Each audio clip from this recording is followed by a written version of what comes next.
Hello friends, welcome back to Anvesha Raj channel. आज हम लोग पढ़ेंगे क्लास 10th का क्षितिज बुक से एक कहानी यह भी, और इनकी लेखिका है मन्नू भंडारी। यह एक आत्मकथा है। हम लोग इसको पार्ट 2 पढ़ने जा रहे हैं। ठीक है, चलिए अब हम लोग शुरू करते हैं। शीला अग्रवाल ने साहित्य का दायरा ही नहीं बढ़ाया था, बल्कि घर की चार दीवारी के बीच बैठकर देश की स्थिति को जानने समझने का जो सिलसिला पिताजी ने शुरू किया था। ठीक है, मतलब यहाँ पे लेखिका बोल रही है शीला अग्रवाल कौन थी, उनकी टीचर। ठीक है, तो उन्होंने साहित्य का दायरा ही नहीं बढ़ाया, बल्कि घर के चार दीवारी के बीच बैठकर देश की स्थिति के बारे में भी मतलब देश की स्थिति के बारे में भी मतलब उनको जानने में मदद की। ठीक है ना, तो देश की स्थिति को जानने समझने में जो सिलसिला पिताजी ने शुरू किया था, मतलब लेखिका के पिताजी ने जो सिलसिला शुरू किया था कि घर में मतलब बैठक होती थी, और लेखिका के पिता चाहते थे कि लेखिका वहाँ पे बैठे, सुने, जाने कि देश में क्या-क्या हो रहे, क्या-क्या गतिविधियाँ हो रही है। तो जो सिलसिला पिताजी ने शुरू किया था, ठीक है, उन्होंने उन्होंने वहाँ से खींचकर उसे भी स्थितियों को सक्रिय भागीदारी में बदल दिया। ठीक है ना, तो उसे वह खींचकर मतलब और उसका दायरा बढ़ा दिया। ठीक है, उसे उन्होंने वहां से खींचकर उसे भी स्थितियों की सक्रिय भागीदारी में बदल दिया। मतलब वह आंदोलन में हिस्सा लेने लगी। लेखिका क्या करने लगी? आंदोलन में हिस्सा लेने लगी। उन्हें अपने देश के बारे में पूरी जानकारी होने लगी। ठीक है, अपने देश को मतलब देश को आजाद कराने में वो सक्रिय भागीदारी लेने लगी। ठीक है, आगे देखिए। सन 1946 और 1947 के दिन वे स्थितियां, उसमें वैसे भी घर में बैठे रहना संभव संभव था भला? मतलब 1946 और 1947 क्या था? पूरे देश में आज़ादी की लहर चल पड़ी थी। ठीक है, पूरे देश में आज़ादी की लहर चल पड़ी थी और ऐसी स्थिति में घर में बैठना संभव नहीं था। ठीक है, देश में प्रभात फेरियां हो रही थी, हड़तालें हो रही थी, जुलूस हो रहे थे, भाषण हो रहे थे। हर शहर का चरित्र था। ठीक है, पूरे दमखम, पूरा देश कैसा था? एकदम दमखम और जोश खरोश के साथ था। ठीक है, जोश खरोश के साथ इन सब से जुड़ना हर युवक का एक उम्माद था। ठीक है ना, हर युवा का ये ख्वाहिश था कि हमारा देश मतलब आजाद हो रहा है, इसीलिए हम लोग क्या करेंगे? बढ़ चढ़ के भाग लेंगे। ठीक है, इसमें मतलब यही बताया जा रहा है।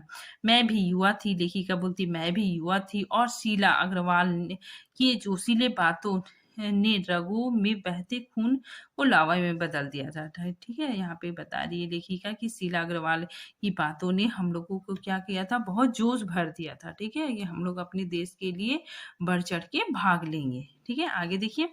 स्थिति यह हुई कि एक बवंडर शहर में मचा हुआ था। एक बवंडर मतलब शहर में मचा हुआ था। आंदोलन की वजह से भी शहर में क्या था? बवंडर मचा हुआ था। और एक घर में भी था। क्या था? देखिए, पिताजी की आजादी की सीमा यही तक थी। मतलब पिताजी को की आजादी की सीमा यही तक थी कि उनकी उपस्थिति में घर में आए लोगों के बीच उठूं बैठूं जानूं समझूं। ठीक है, तो यहाँ पे लेखिका बोली कि मेरे पिताजी की आज़ादी की सीमा बस इतना ही था कि जो लड़की है, मतलब मेरी जो बेटी है, वो बस घर में आए हुए लोगों के साथ उठे बैठे जाने समझे देश के बारे में बस। ठीक है, हाथ उठा उठा कर नारे लगाती, हड़तालें करवाती, लड़कों के साथ शहर की सड़कें नापती, लड़की को अपनी सारी आधुनिकता के बावजूद बर्दाश्त करना उनके लिए मुश्किल हो रहा था। ठीक है ना, मतलब उनके पिता को बिल्कुल पसंद नहीं था कि लड़की नारे लगाए, हड़ताल करे, लड़कों के साथ सड़कें नापे, ये सब चीज़ उनको बिल्कुल पसंद नहीं था। ठीक है, तो इतनी आज़ादी उनके लिए मतलब मुश्किल हो रहा था। ठीक है ना, उनको ये सब बर्दाश्त नहीं हो रहा था, अच्छा नहीं लग रहा था। ठीक है, तो तो किसी की दी हुई आज़ादी के दायरे में चलना मेरे लिए, मतलब यहाँ लेखिका बोल रही है कि किसी की दी हुई आज़ादी मेरे लिए चलना भी मेरे लिए क्या हो रहा था? मुश्किल हो रहा था। ठीक है, जब रगों में लहू की जगह लावा बहता हो तो सारे निषेध, मतलब सारे रुकावट, सारे वर्जनाएं और सारा भय कैसे ध्वस्त हो जाता है, मतलब कैसा नष्ट हो जाता है। मतलब सब कुछ क्या हो जाता है जब मतलब यहाँ पे लिखिएगा बोल रही है कि रघु में लहू लहू की जगह क्या होता है लावा एकदम जोश आ जाता है तो सारी रुकावटें एकदम मतलब खत्म हो जाता है। ठीक है, सारा भय उनके अंदर सारा भय क्या हो जाता है खत्म हो जाता है। यह तभी जाना यहाँ पे लिखिएगा बोली यह तभी जाना और अपने क्रोध से सबको थरथरा देने वाले पिताजी से टक्कर लेने का जो सिलसिला तब शुरू हुआ था राजेश राजेश से शादी की तब तक वह चलता रहा। ठीक है ना, मतलब इनके पिता बहुत गुस्सा करते थे उनसे क्या कि लेखिका ने मतलब टक्कर लेती थी। ठीक है, मतलब उनसे मतलब उनसे बनती नहीं थी, थोड़ा सा बहस वगैरह हो जाता था। ठीक है, तो ये सिलसिला मतलब शुरू हुआ और राजेश राजेश से मतलब लेखिका ने शादी की। ठीक है, राजेश कौन थे? हिंदी के प्रमुख कथाकार थे। ठीक है ना, तो राजेश से शादी की तब तक वह चलता ही रहा। ठीक है ना, उनका मतलब अपने पिता से टकराव चलता ही रहा। आगे देखिए,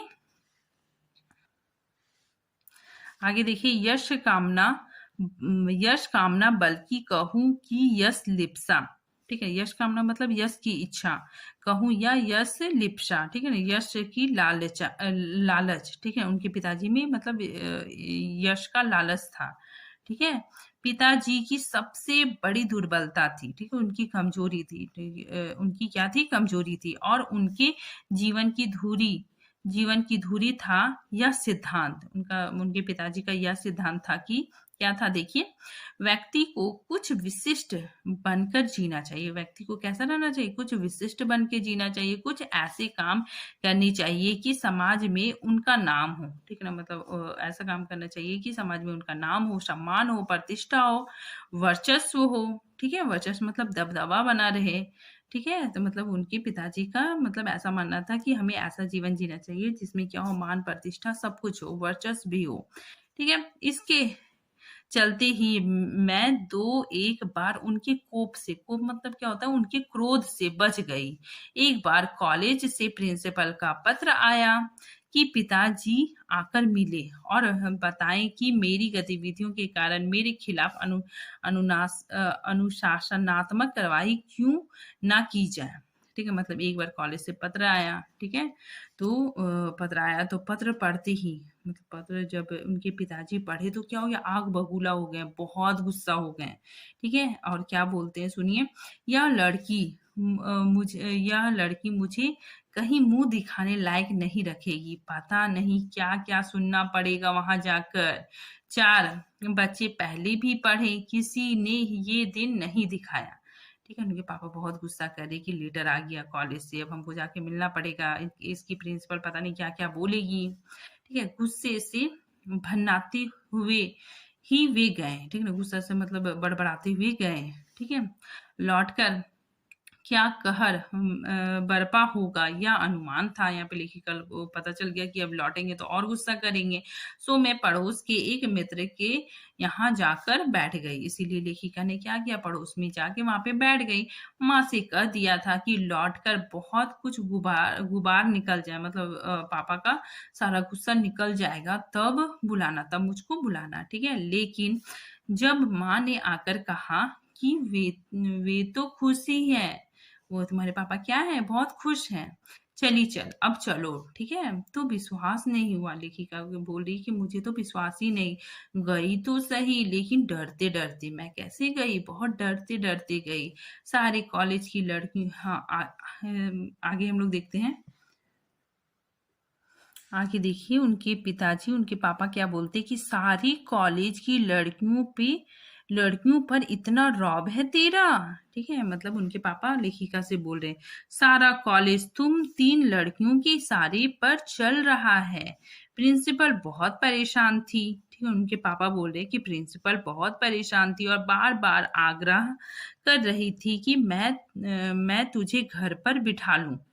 ठीक है, क्योंकि वे लोग किसी तरह डरा धमकाकर डांट डपट कर लड़की को क्लासों में भेजते हैं। ठीक है, मतलब उनके पिता बोल रहे हैं कि मतलब लड़की वहाँ जो कॉलेज है, कॉलेज में तुम्हारा इतना रुतबा है।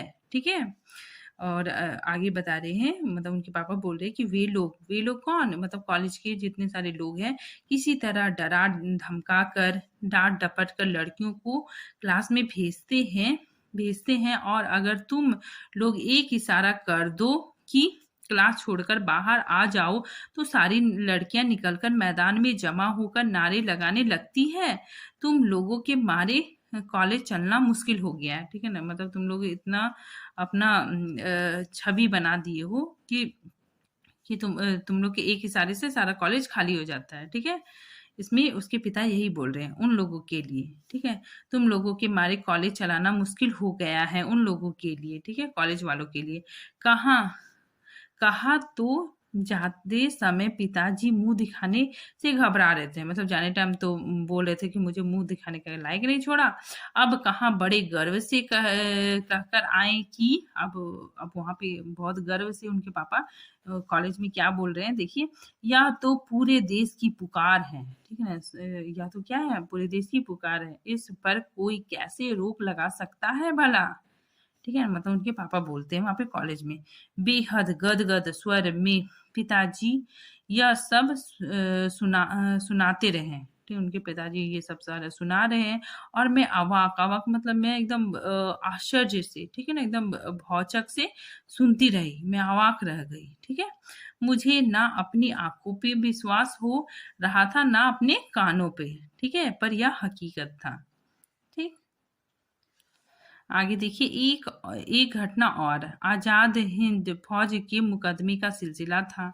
सभी कॉलेज स्कूल दुकानों के लिए हड़ताल का आह्वान था। मतलब सारे स्कूल कॉलेज जो भी है दुकान वगैरह सब बंद करने का घोषणा कर दिया गया था, ठीक है। जो जो नहीं कर रहे थे, मतलब जो जो दुकान खुला था, छात्रों का एक बहुत बड़ा समूह वहां जा जाकर हड़ताल करवा रहा था, ठीक है। मतलब वहां छात्रों का समूह जा जाके, जो दुकान वगैरह बंद नहीं था सब वहां जा जाके क्या कर रहा था, हड़ताल करवा रहा था, ठीक है, बंद करवा रहा था। शाम को अजमेर का पूरा विद्यार्थी वर्ग चौपड़, चौपड़ क्या है, एक चौराहे का नाम था, ठीक है। एक चौराहा था, उसका नाम था चौपड़, ठीक है। चौपड़ पर इकट्ठा हुए, ठीक है। और फिर भाषणबाजी, फिर क्या होने लगा, भाषणबाजी होने लगा, ठीक है। इसी बीच पिता जी के एक निहायत दकियानुशी क्या होता है, पुराने सोच का आदमी, जो पुराने सोच का आदमी होता है, ठीक है। तो दकियानुशी मित्र ने घर आकर अच्छी तरह पिताजी की लू उतारी मतलब उनकी खबर ली, ठीक है। उनको भला बुरा बोला, ठीक है। अरे उस मन्नू की तो मत मारी गई है, पर भंडारी जी आपको क्या हुआ, ठीक है, आपने लड़कियों को आजादी दी, पर देखते देखते आप जाने कैसे कैसे उल्टे सीधे लड़कों के साथ हड़तालें करवाती, हुड़दंग मचाती फिर रही है वह, ठीक है। हमारे आपके घर की लड़कियों को शोभा देता है यह सब, मतलब वो बोल रहे हैं, मतलब उनके मित्र बोल रहे हैं, कोई मान मर्यादा इज्जत आबरू का ख्याल भी रह गया है आपको या नहीं, ठीक है ना। मतलब ऐसा उनके मित्र बोल रहे हैं। तो उनके लेखिका के जो पिताजी हैं उनको बहुत गुस्सा आने लग गया, ठीक है। वो बहुत क्या हो गए, क्रोधित हो गए। आगे देखिए, वे तो आग लगाकर चले गए, उनके मित्र आए और आग लगा के चले गए। पिताजी सारे दिन भभकते रहे, मतलब बहुत गुस्सा करने लगे, ठीक है ना। बस अब यही रह गया है कि लोग घर आकर थू थू करके चले जाएं। मतलब उनके पापा बहुत गुस्सा कर रहे कि लोग आके मतलब घर में थू थू करके जा रहे हैं। बंद करो अब मनु का घर से बाहर निकलना, ठीक है ना। उनके पापा बोलते हैं अब मनु को निकलना बंद करो, ठीक है। आगे देखिए, इन सबसे बेखबर, मतलब लेखिका को कुछ भी पता नहीं था, ठीक है। मैं रात होने पर घर लौटी, रात हुआ तो घर लौटी, तो पिताजी के एक बेहद अतरंग, अतरंग का मतलब बहुत समीप और अभिन्न मित्र ही नहीं, ठीक है। उनके अभिन्न मित्र मतलब उनके सबसे मतलब सबसे समीप या बहुत करीबी मित्र ही नहीं, अजमेर के सबसे प्रतिष्ठित, बहुत प्रतिष्ठित और सम्मानित व्यक्ति कौन थे, डॉक्टर अंबालाल जी बैठे हुए थे, ठीक है ना। मतलब डॉक्टर अंबालाल क्या थे, बहुत प्रतिष्ठित और सम्मानित व्यक्ति थे, ठीक है। और साथ ही लेखिका के पिता के अत्यंत करीबी मित्र भी थे, ठीक है। मुझे देखते ही उन्होंने बड़े गर्मजोशी से स्वागत किया, ठीक है, मेरा स्वागत किया। आओ आओ मन्नू, मैं तो चौपड़, चौपड़ क्या था, एक चौराहे का नाम था, ठीक है, जहाँ एक चौराहे का नाम है चौपड़, जहाँ मतलब उसने भाषण दिया था।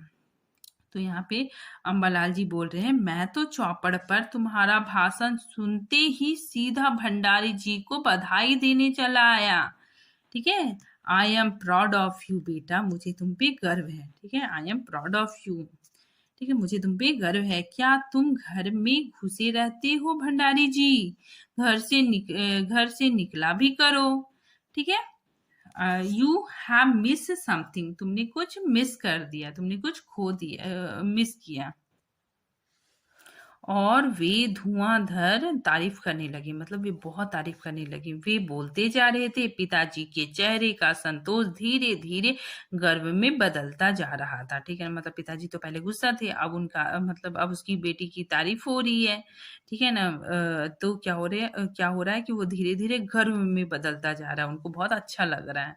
ठीक है, भीतर जाने पर माँ ने दोपहर के गुस्से वाली बात बताई तो मैंने राहत की सांस ली। ठीक है, दोपहर की गुस्से वाली बात बताई तो लेखिका बोल रही कि मैंने क्या की, मतलब राहत की सांस ली। ठीक है, आगे देखिए, आज पीछे मुड़कर देखती हूँ। ठीक है, लेखिका बोल रही कि आज पीछे मुड़कर देखती हूँ तो इतना तो समझ में आता ही है क्या, तो इतना तो समझ में आता ही है, क्या उस क्या तो उस समय मेरी उम्र थी। ठीक है, उस समय मेरा क्या उम्र था और क्या मेरा भाषण रहा होगा, मेरा भाषण क्या रहा होगा, बस सिंपल सा रहा होगा। ठीक है, यह तो डॉक्टर साहब का स्नेह था। ये क्या था? डॉक्टर साहब का स्नेह था जो उनके मुंह से प्रशंसा बनकर बह रहा था। ठीक, मतलब ये प्रशंसा बनकर मतलब वे बता रहे थे। या भी हो सकता है, लेखिका अनुमान लगा रही है कि वो मेरी प्रशंसा क्यों कर रहे थे, इसका अनुमान लगा रही है। यह भी हो सकता है कि आज से 50 साल पहले अजमेर जैसे शहर में चारों ओर से उमड़ती भीड़ के बीच एक लड़की का बिना संकोच और झिझक के यूं यूं धुआंधार बोलते चले जाना ही इसका मूल्य में रहा होगा। ठीक है, मतलब एक लड़की है जो बोलते जा रही है, तो ये इसका मूल्य कारण होगा। ठीक है, पर पिताजी, आगे लेखिका बोलती, पर पिताजी कितनी तरह के अंत विरोधों के बीच जीते थे। ठीक है, मतलब इनके जो पिता थे ये मतलब कितने अंत विरोधों के बीच जीते थे। ठीक है ना, वे एक और विशिष्ट बनने और बनाने का प्रबल लालसा रखते थे। वे कभी बोलते थे कि तुम क्या हो, एकदम सिंपल जिंदगी मत जियो, विशिष्ट बनो, मान सम्मान तुम्हें मिले ऐसा काम करो। और दूसरी ओर अपनी सामाजिक छवि के प्रति भी उतनी ही सजगता रहते थे। साथ ही वो क्या करते थे ना कि मतलब सामाजिक, उनका जो समाज में जो छवि है वो क्या हो, खराब ना हो। ठीक है, तो ये दो तरह का अंतर विरोध उनके मन में चलता रहता था। पर क्या यह संभव है? क्या पिताजी को इस बात का बिल्कुल भी एहसास नहीं था कि वे दो तरह के रास्ते ही टकराहट है, मतलब ये दो तरह के जो विचार है वे क्या आपस में टकराएंगी। ठीक है, आगे देखिए, सन 1947 के मई महीने में शीला अग्रवाल को कॉलेज वालों ने नोटिस थमा दिया। ठीक है ना, मतलब शीला अग्रवाल उनकी टीचर थी, उनको भी क्या हुआ ना, नोटिस दिया गया। लड़कियों को भड़काने और कॉलेज का अनुशासन बिगाड़ने का आरोप में उन्हें नोटिस देके निकाल दिया गया कॉलेज से। ठीक है, इस बात को लेकर हुड़दंग ना मची, इसीलिए जुलाई में थर्ड ईयर के क्लासेस बंद करके हम 2-3 छात्राओं का प्रवेश निषिद्ध कर दिया, मतलब निषिद्ध मतलब रोक दिया। ठीक है, मतलब इनकी टीचर को निकाल दिया। ठीक है, उनको नोटिस दिया गया कि आप क्या करते हैं, मतलब सब लड़कियों को भड़काते हैं। ठीक है, अनुशासन बिगाड़ते हैं, ऐसा मतलब नोटिस देके उनको निकाल दिया गया कॉलेज से। साथ भी मतलब और हुड़दंग हुड़दंग ना मची। ठीक है, इसीलिए उन्होंने कॉलेज वालों ने क्या किया कि थर्ड ईयर का क्लासेस बंद करके और ये 3 जो छात्राएं थी उनका भी मतलब उनको भी रोक दिया गया, उनको मतलब उनको भी मतलब निषिद्ध कर दिया गया, मतलब उनको रोक दिया गया। ठीक है, आगे लेखिका बताती है, हुड़दंग तो बाहर रहकर भी इतना मचाया कि कॉलेज वालों को अगस्त में आखिरी थर्ड ईयर खोलना पड़ गया। ठीक है ना, मतलब लेखिका बाहर रह के भी बहुत ज्यादा मतलब हुड़दंग मचाया, बहुत नारे लगाए, इसकी वजह से कॉलेज वालों को क्या करना पड़ा, मजबूरन खोलना पड़ गया। ठीक है, जीत की खुशी पर सामने कॉलेज खुल गया तो क्या था, जीत की खुशी थी, ठीक है। पर सामने खड़ी बहुत बड़ी चिर प्रतीक्षा, चिर प्रतीक्षा क्या होता है कि बहुत लंबे समय से जिसका इंतजार था, ठीक है। चिर प्रतीक्षा खुशी के सामने यह खुशी बिला गई मतलब गायब हो गई, ठीक है। मतलब क्या हो गया कि हमारा देश आजाद हो गया, ठीक है ना। तो आजादी की खुशी के सामने ये खुशी क्या हो गई, कॉलेज खुलने की खुशी मतलब बिला गई, मतलब गायब हो गई, ठीक है। जैसे पानी में कुछ भी डालते हैं, चीनी डालते हैं तो थोड़ी देर बाद वो क्या हो जाता है, पूरा खत्म, मिल जाता है, घुल जाता है। तो उसी तरह ये खुशी मतलब देश की आज़ादी की जो खुशी थी, वो उसके सामने ये खुशी क्या हो गई, गायब हो गई, ठीक है। इसलिए यहाँ पे लिखा गया है कि बहुत चिर प्रतीक्षा, बहुत लंबे समय से जिसका इंतजार था वो खुशी मतलब उस खुशी के सामने ये खुशी क्या हो गई, गायब हो गई, ठीक है। और हमारा देश क्या हो गया, आज़ाद हो गया, ठीक है। शताब्दी की सब सबसे बड़ी उपलब्धि 15 अगस्त 1947 को हमारा देश आज़ाद हो गया, ठीक है। बस इतना ही है। Thank you friends.